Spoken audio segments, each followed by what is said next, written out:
Hello, I'm Farisa with my last three student number 109, and now I'm gonna do my simultaneous interpreting by the speech of Obama in Nobel Prize 2009.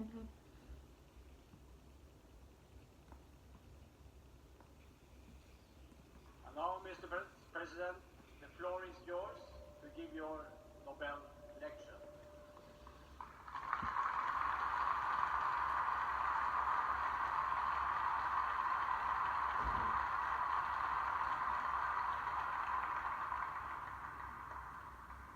Your Majesties, Yang mulia, Your Royal Highnesses, Yang mulia Pangeran dan Putri Kerajaan, members of the Norwegian para Nobel anggota terhormat Komite Nobel Committee, Norwegia, citizens of America, warga Amerika, citizens of the world. dan warga dunia. I receive this honor with deep gratitude. Saya menerima kehormatan ini dengan rasa syukur yang mendalam dan dengan kerendahan hati yang besar. To our highest Penghargaan aspirations, ini berbicara tentang aspirasi tertinggi kita, for all the cruelty, bahwa meski dunia penuh kekejaman dan penderitaan, we are not mere prisoners of fate. kita bukan tawanan takdir. Our actions matter Tawanan and can bend history in tindakan kita the berarti direction of justice. bisa membelokkan arah sejarah menuju keadilan. And yet I would be remiss if I did not acknowledge the considerable Namun saya harus controversy mengakui kontroversi besar yang muncul dari keputusan murah hati ini. In part, this is because I am at the beginning, Sebagian karena saya masih di not awal yet perjalanan, my labors on the world stage, bukan di akhirnya. compared to some of the giants of history who have received Jika this prize, dibandingkan dengan para raksasa sejarah, like Schweitzer, King, King, Marshall, Marshall, and Mandela, Mandela, my accomplishments pencapaian are slight. saya masih sangat kecil. And then there are the men and women around the world who've been jailed, Ada juga pria dan wanita di seluruh dunia yang dipenjara dan dipukuli demi keadilan. humanitarian Para organizations pekerja who relieve suffering, kemanusiaan yang meringankan the penderitaan. unrecognized millions whose quiet Jutaan acts orang of tak courage dikenal yang and diam-diam menunjukkan inspire keberanian. even the most hardened cynics. I cannot argue with those who find Saya tidak bisa membantah mereka, some known, some obscure to all but those they help, to be far more deserving of this honor than I. karena bahwa banyak dari mereka jauh lebih pantas menerima But kehormatan perhaps ini. the most profound issue surrounding my receipt of this Mungkin prize is the isu fact that paling I am berat terkait penghargaan ini adalah kenyataan bahwa saya adalah panglima tertinggi of a nation dari sebuah negara in the midst of two wars. yang berada dalam dua perang. One of these wars is winding down. Salah satunya mulai mereda. The other is a conflict that America did not see. Yang lain adalah konflik yang but in Amerika which tidak we are cari. joined by 42 other countries, Konflik including yang kami jalani bersama 42 negara untuk membela diri further attacks. dari serangan lanjutan. Still, we are at war.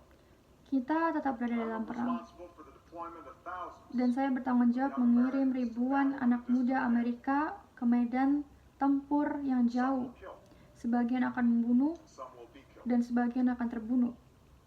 And so I come here with an acute sense Saya datang dengan kesadaran tajam of armed conflict, tentang biaya dari perang filled with difficult questions about the relationship dan between war pertanyaan and peace, sulit tentang and our effort to hubungan replace perang one with the dan other. perdamaian. Now these questions are not new. Pertanyaan-pertanyaan ini bukanlah hal baru. War in one form or another appeared with the first man. Perang dalam satu The bentuk dawn of history. dan lainnya telah ada sejak awal sejarah manusia. Moralitasnya jarang dipertanyakan. The manner in which tribes and then civilizations Ia sought dianggap power, bagian dari keberadaan, cara suku dan peradaban mencari kekuasaan dan menyelesaikan perbedaan.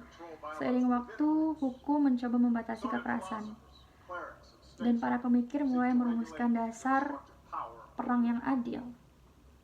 The concept of a just war emerged, suggesting that war is justified only when Yang certain menyatakan bahwa perang hanya dibenarkan jika if it is kondisi waged tertentu as a last terpenuhi, resort, dan jika dilakukan sebagai upaya terakhir if the force atau used untuk is membela diri, and if jika whenever dan possible, kekuatan yang civilians digunakan harus are spared proporsional, from violence. dan warga sipil harus dilindungi. Of course, we know that for most of history, Tentu saja kita tahu bahwa selama sebagian besar sejarah, it's rarely observed. standar ini jarang ditegakkan. The capacity of human beings to think up new ways to kill Manusia one another proved inexhaustible. menunjukkan cara-cara baru untuk saling membunuh terbukti sangat tak terbatas. pray to a different God. dan untuk meniadakan belas kasih kepada mereka yang berbeda rupa atau keyakinan. Perang antar tentara berubah menjadi perang total antar negara. Garis antara kombatan dan warga sipil lenyap. Dalam rentang waktu 30 tahun, pembantaian seperti itu akan 2 kali melanda benua ini. Dan meskipun sulit untuk membayangkan penyebab yang lebih adil daripada kekalahan kekuatan ketiga, Perang Dunia II adalah konflik di mana jumlah total warga sipil yang meninggal melebihi jumlah tentara yang berperang.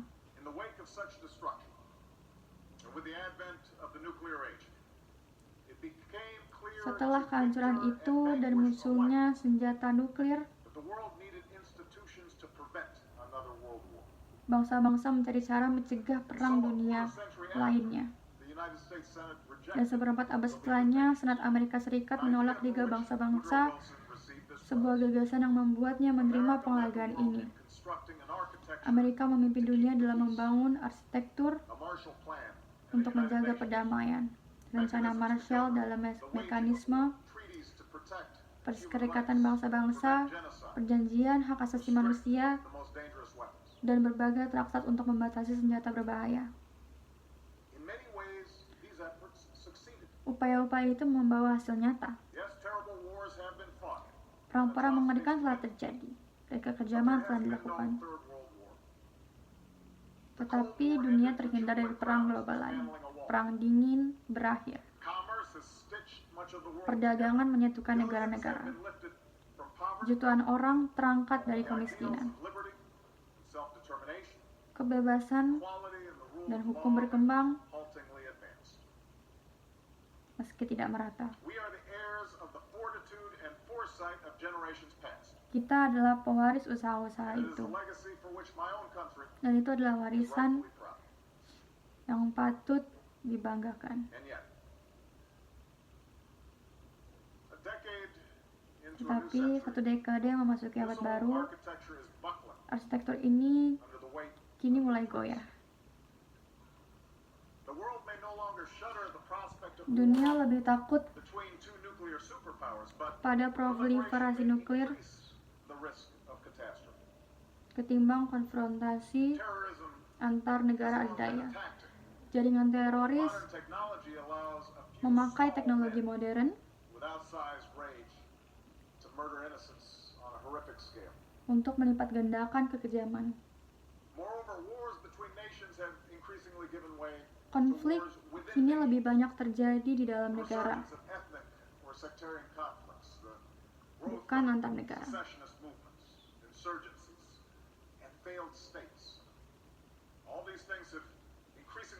Semua hal ini semakin menjebak warga sipil, menanggung beban paling berat. Benih konflik di masa depan ditaburkan, ekonomi hancur, masyarakat sipil terkoyak, pengungsi menumpuk, anak-anak terluka seumur hidup.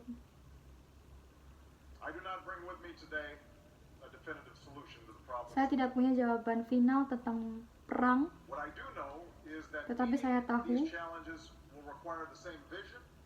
kita harus menghadapi tantangan ini dan membutuhkan visi kerja keras dan ketekunan yang sama dari para pria dan wanita yang bertindak begitu berani beberapa dekade yang lalu. Dan itu akan mengharuskan kita untuk berpikir dengan cara baru tentang gagasan yang baru, tentang perang yang adil dan perdamaian yang adil. Kita harus mengakui kenyataan pahit. Kekerasan tidak akan hilang dalam masa hidup kita. Akan ada saat negara harus menggunakan kekuatan.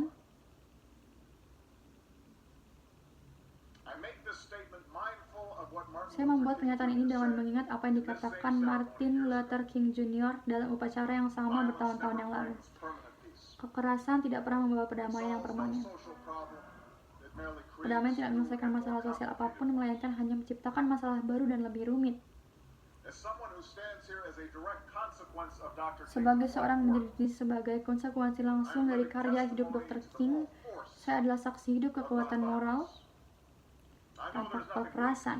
nothing passive, Saya tahu tidak ada yang lemah, tidak ada yang pasif, tidak ada yang naif dalam keyakinan dan kehidupan Gandhi but as a head of dan state bahkan King, sworn to protect tetapi and sebagai defend kepala my nation, negara yang bersumpah untuk melindungi dan membela bangsa saya, saya tidak dapat hanya dipandu I face the world as it is and cannot stand idle in the face of threats to the American people. saya harus menghadapi dunia apa adanya. Evil does exist in the world. A non-violent movement could not have halted Hitler's Gerakan tanpa kekerasan tidak dapat menghentikan Hitler. Al-Qaeda's leaders Negosiasi tidak bisa membujuk ekstremis untuk to say melakukan that force senjata. may sometimes be necessary is not Mengatakan bahwa kekerasan terkadang diperlukan bukanlah seruan untuk sinisme, the imperfections of melainkan pengakuan akan the sejarah, limits of reason. ketidaksempurnaan manusia dan keterbatasan. I raise this point. I begin with this point because in many Saya mengangkat poin countries ini there is a deep ambivalence about military action today, no matter what the cost.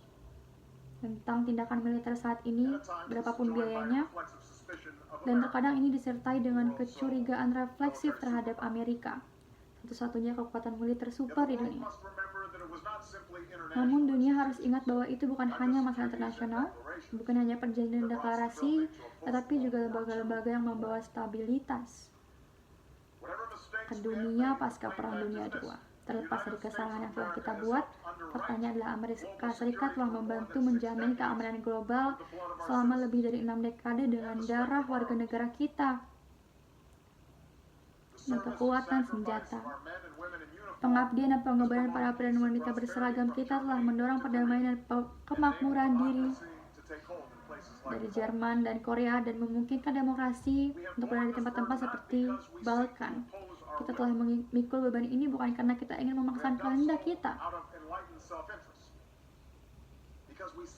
Kepentingan diri yang terserahkan karena kita menginginkan masa depan yang lebih baik untuk anak cucu kita, dan kita percaya bahwa kehidupan mereka akan lebih baik jika anak cucu orang lain dapat hidup dalam kebebasan.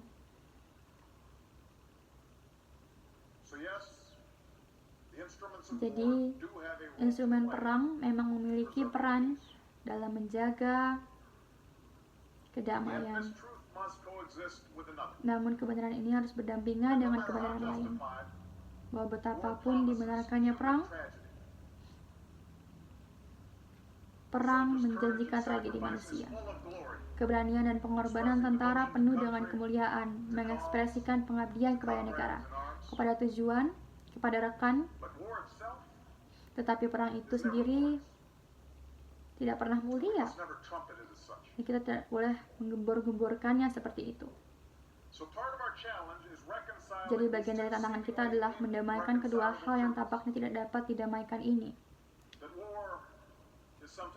Kebenaran bahwa perang terkadang diperlukan.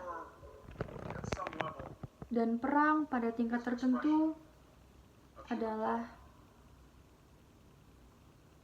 ekspresi dari kebodohan manusia. Secara konkret, kita harus mengarahkan upaya kita pada tugas yang telah lama diserukan oleh Presiden Kennedy. Mari kita fokus pada hal yang lebih praktis dan lebih mudah dicapai, yang tidak didasarkan pada revolusi mendadak dalam sifat manusia, tetapi pada evolusi bertahap dalam institusi manusia. Seperti apa evolusi ini? Langkah-langkah praktisnya seperti apa ini? Untuk memulai, saya percaya bahwa semua negara kuat dan lemah harus mematuhi standar yang mengatur penggunaan kekuatan. Saya, seperti kepala negara manapun, berhak untuk bertindak secara sepihak jika diperlukan untuk membela negara saya. Namun demikian, saya yakin bahwa mematuhi standar internasional, memperkuat mereka yang melakukannya, dan mengisolasi serta melemahkan mereka yang tidak melakukannya. Dunia bersatu mendukung Amerika setelah serangan 9/11 dan terus mendukung upaya kita di Afghanistan karena kengerian serangan yang tidak masuk akal itu dan prinsip pembelaan diri yang diakui. Demikian pula dunia mengakui perlunya menghadapi Saddam Hussein ketika ia menyerang Kuwait, sebuah konsensus yang mengirimkan pesan yang jelas kepada semua orang tentang biaya. Furthermore, America, in fact, no nation Lebih jauh lagi, Amerika bahkan rules of the road tidak ada negara yang dapat memaksa negara lain untuk mengikuti aturan. for when we don't, our actions Karena ketika kita tidak melakukannya, tindakan kita akan tampak legitimacy of future interventions, no matter how. terlihat sewenang-wenang dan merusak legitimasi intervensi. And this becomes particularly important when the Hal ini purpose of menjadi military sangat action penting extends ketika tujuan aksi militer melampaui pertahanan diri nation against an aggressor. atau pertahanan suatu negara terhadap agresor. Or we all confront Semakin lama, kita semua menghadapi pertanyaan-pertanyaan sulit tentang bagaimana mencegah pembantaian warga sipil oleh pemerintah sendiri atau menghentikan perang saudara in Gulf.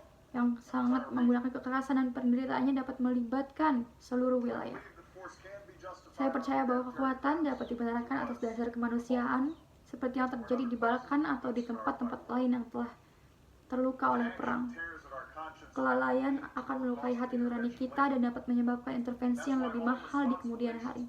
Itulah mengapa kita semua negara yang bertanggung jawab harus merangkul peran Mandate yang dapat dimainkan oleh militer the peace. dengan mandat yang jelas untuk menjaga perdamaian. Global security will never waver. Komitmen Amerika terhadap keamanan global tidak akan pernah goyah, tetapi Missions more di dunia di mana ancaman lebih menyebar dan misi lebih kompleks, Amerika tidak dapat bertindak America alone. dengan sendirinya. Amerika sendiri tidak dapat mengamankan perdamaian. This is true in Afghanistan. This is true in failed states like Somalia. Ini benar terjadi di Afghanistan. Ini benar di negara-negara gagal seperti Somalia, di mana terorisme dan pembajakan bergabung dengan kelaparan dan penderitaan manusia, dan sayangnya ini akan terus berlanjut. Hal ini akan terus ada di wilayah-wilayah yang tidak stabil selama bertahun-tahun mendatang. And other friends and Para pemimpin dan tentara negara NATO dan teman serta sekutu lainnya menunjukkan kebenaran ini melalui kemampuan dan keberanian yang mereka tunjukkan di Afghanistan. Namun, disconnect di banyak negara terdapat kesenjangan antara upaya mereka yang bertugas ambivalence of the broader public. dan sikap ambivalen. I understand why Sikap ambivalen dari masyarakat luas. Saya mengerti mengapa, tapi saya juga mengerti bahwa perdamaian itu diinginkan cheated. jarang cukup untuk mencapainya. Peace requires responsibility. Perdamaian membutuhkan tanggung jawab. Sacrifice. Perdamaian membutuhkan pengorbanan. Why NATO continues Itulah mengapa NATO terus menjadi sangat diperlukan. must strengthen Itulah mengapa kita harus memperkuat misi perdamaian PBB dan regional to a few countries. dan tidak menyerahkan tugas ini kepada beberapa negara saja. Itulah mengapa kita menghormati mereka yang kembali ke rumah dari misi perdamaian dan pelatihan di luar negeri. Ke Oslo dan Roma, ke Ottawa dan Sydney, ke Dhaka dan Kigali, kita menghormati mereka bukan sebagai pembuat perang tetapi sebagai penjudi dari perdamaian. Izinkan saya menyampaikan satu poin terakhir tentang penggunaan kekuatan. Decisions about going Bahkan ketika kita membuat keputusan sulit tentang berperang, kita juga harus berpikir jernih tentang bagaimana kita melawannya.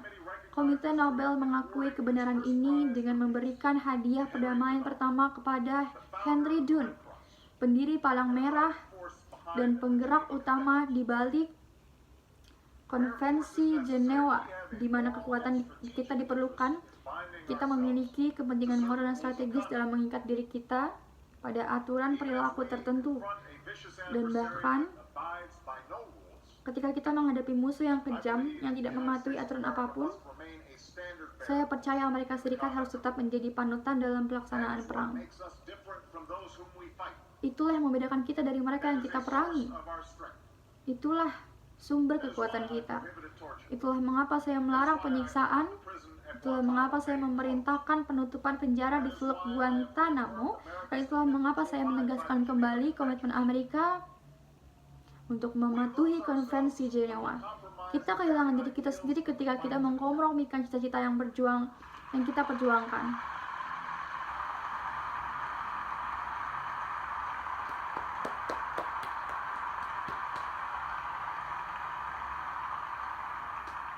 And we honor those ideals. Kita menghormati cita-cita itu dengan menjunjung Easy.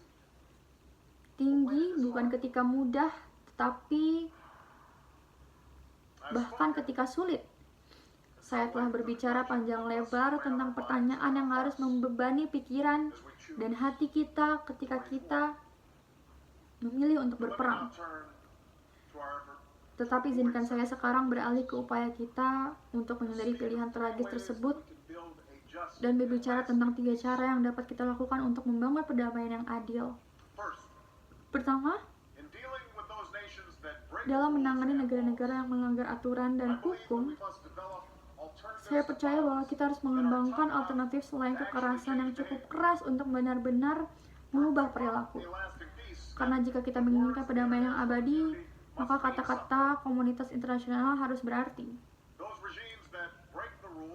Rezim yang melanggar aturan harus diminta pertanggungjawaban.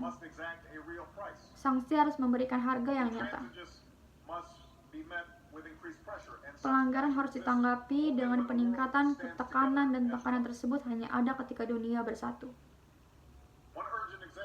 Salah satu contoh mendesak adalah upaya untuk mencegah penyebaran senjata nuklir dan untuk mewujudkan dunia tanpa senjata nuklir.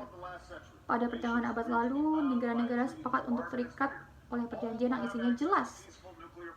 Semua negara akan memiliki akses ke tenaga nuklir damai. Mereka yang tidak memiliki senjata nuklir akan meninggalkannya, dan mereka yang memiliki senjata nuklir akan berupaya untuk melakukan penlucutan senjata.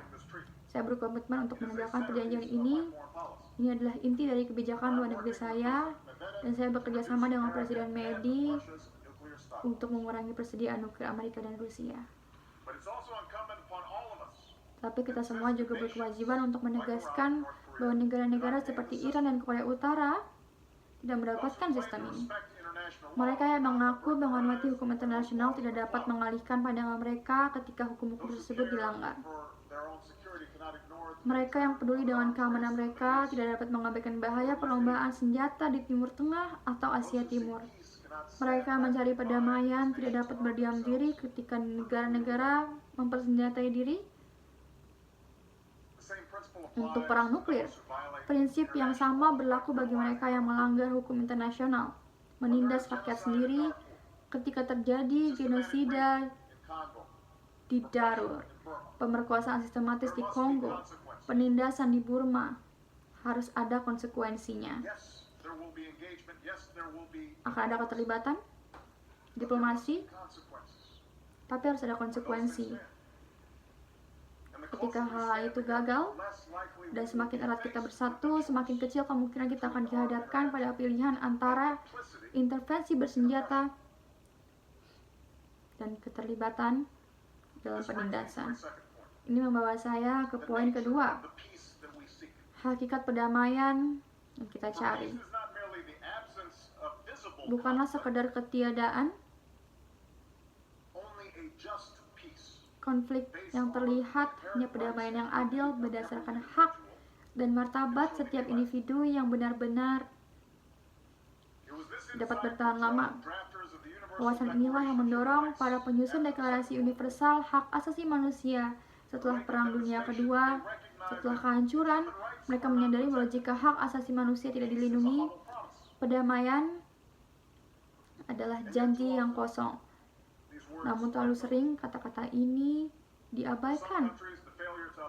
Bagi beberapa negara, kegagalan untuk menegakkan hak asasi manusia dibenarkan oleh anggapan palsu bahwa ini entah bagaimana merupakan prinsip-prinsip barat yang asing bagi budaya lokal atau tahapan perkembangan suatu bangsa. Dari Amerika, telah lama ada ketegangan antara mereka yang menyebut diri mereka sebagai realis atau idealis. Ketegangan yang menunjukkan pilihan yang jelas antara pengejaran kepentingan yang sempit atau kampanye tanpa akhir untuk memaksakan nilai-nilai kita di seluruh dunia. Saya menolak pilihan ini. Saya percaya bahwa perdamaian tidak stabil di mana warga negara ditolak haknya untuk berbicara bebas atau beribadah sesuai keinginan mereka, memilih pemimpin mereka sendiri atau berkumpul tanpa rasa takut. Keluhan yang terpendam akan membusuk, dan penindasan identitas suku dan agama dapat menyebabkan kekerasan. Kita juga tahu bahwa kebalikannya benar. Hanya ketika Eropa merdeka barulah mereka akhirnya menemukan perdamaian. Amerika tidak pernah berperang melawan demokrasi, dan teman terdekat kita adalah pemerintah yang melindungi hak-hak warganya. Betapapun kejamnya definisi tersebut, baik kepentingan Amerika maupun dunia tidak dilayani oleh penolakan.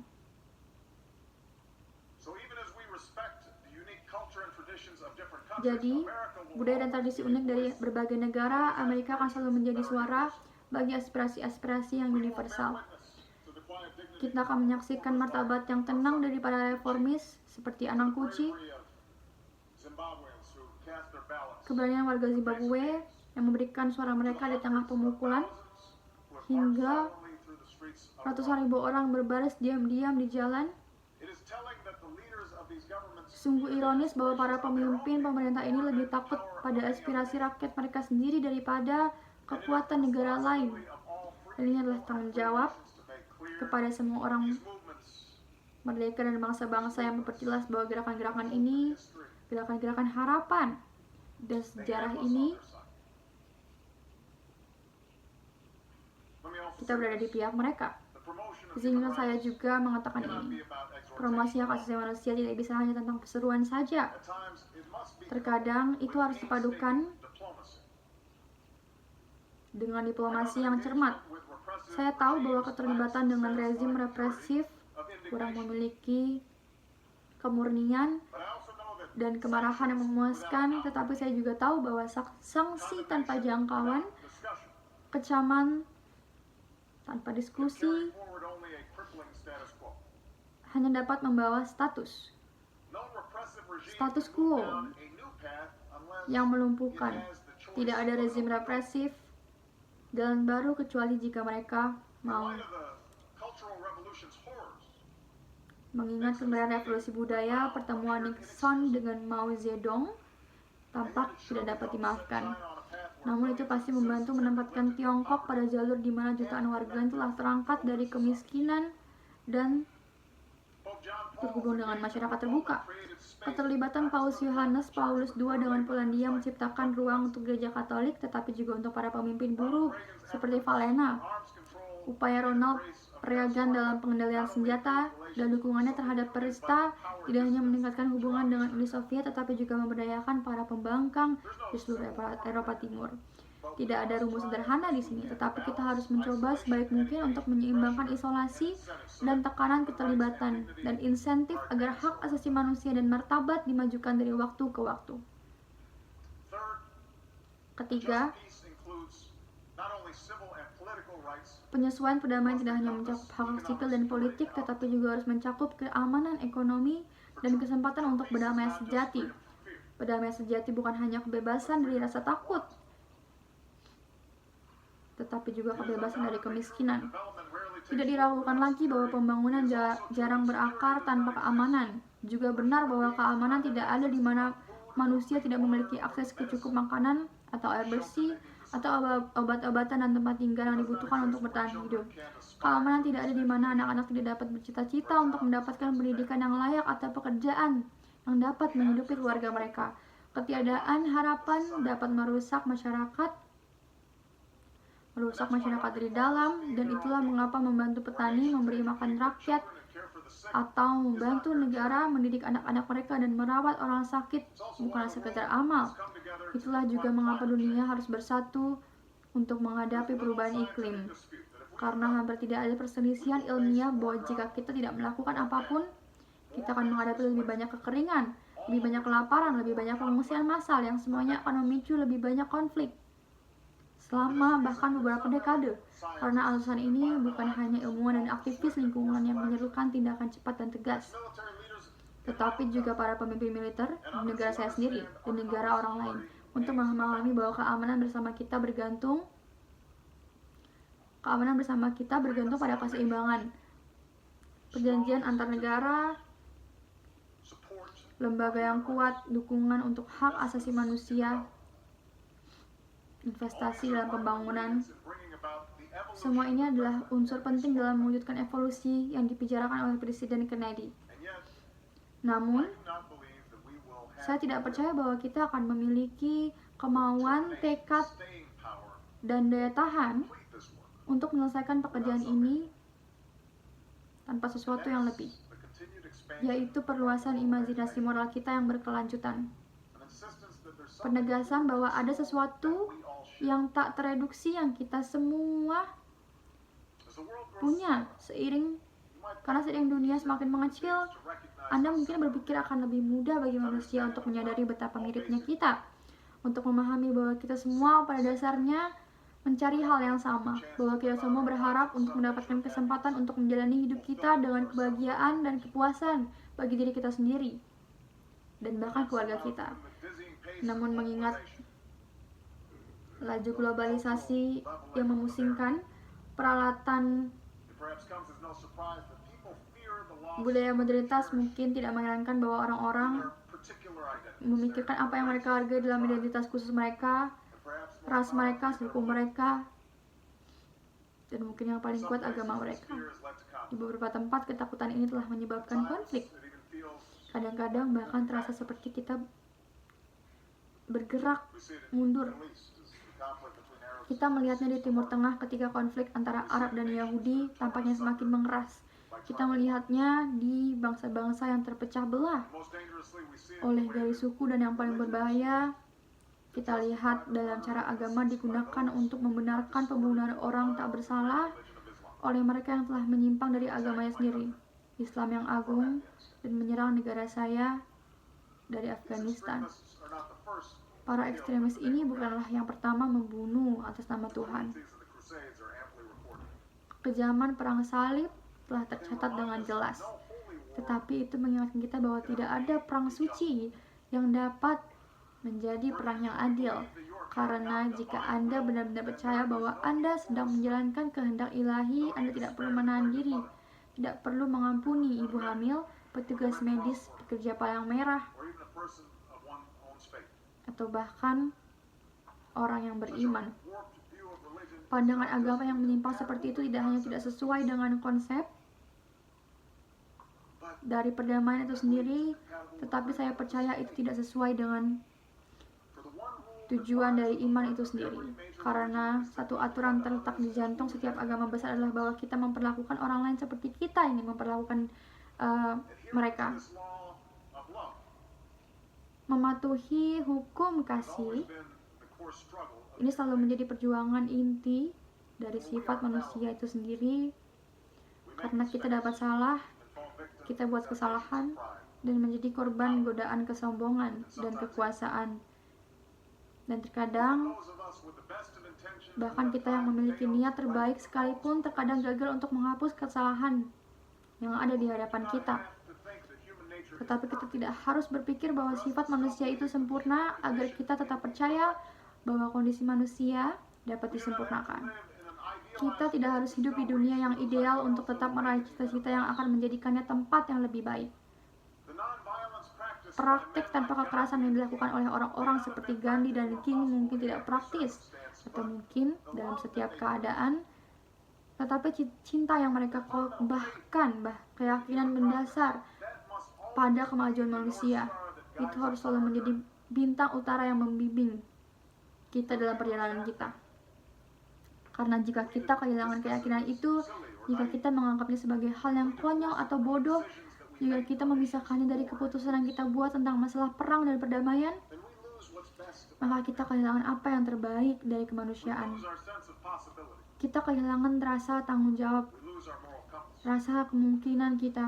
Kita kehilangan kompas moral kita, Like generations seperti yang dialami generasi sebelum kita. that future. Kita harus menolak masa depan seperti itu, seperti yang dikatakan Dr. King pada kesempatan ini bertahun-tahun yang lalu. Saya menolak untuk menerima keputusasaan sebagai respons terakhir terhadap ambiguitas sejarah. The idea that Saya menolak untuk menerima gagasan of man's bahwa keberadaan kondisi manusia saat ini of reaching up membuatnya secara moral tidak mampu meraih that forever confronts him. kewajiban abadi Let us reach for yang the selalu Lord that menghadangnya, dan marilah kita meraih dunia yang seharusnya divine that still steers within menjadi percikan ilahi yang masih membimbing kita di dalam setiap jiwa kita.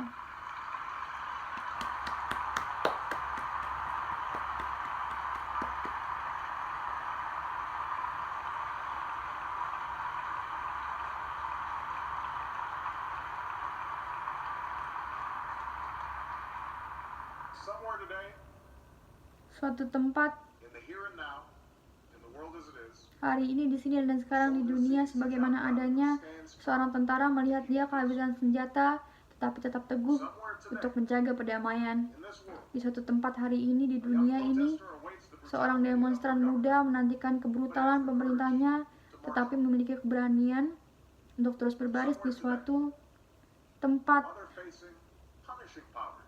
Di suatu tempat hari ini, seorang ibu yang menghadapi kemiskinan yang menyiksa masih meluangkan waktu untuk mengajari anaknya, mengumpulkan sedikit uang yang dimilikinya untuk mengirim anak itu ke sekolah, karena dia percaya bahwa dunia yang kejam masih memiliki tempat untuk mimpi anak itu. Let us live by their example. Marilah kita hidup dengan teladan mereka. The depression will always Kita dapat mengakui bahwa penindasan akan selalu ada bersama kita dan tetap berjuang untuk keadilan.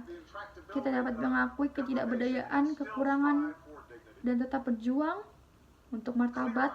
we can understand Dengan mata jernih, kita dapat memahami bahwa akan ada perang dan tetap berjuang untuk perdamaian.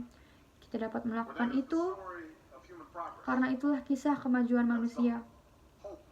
Itulah harapan dari seluruh dunia. Moment of challenge that Dan pada must saat, be saat tantangan ini, itulah yang harus menjadi pekerjaan kita di bumi ini. Terima kasih banyak. Terima kasih, thank you.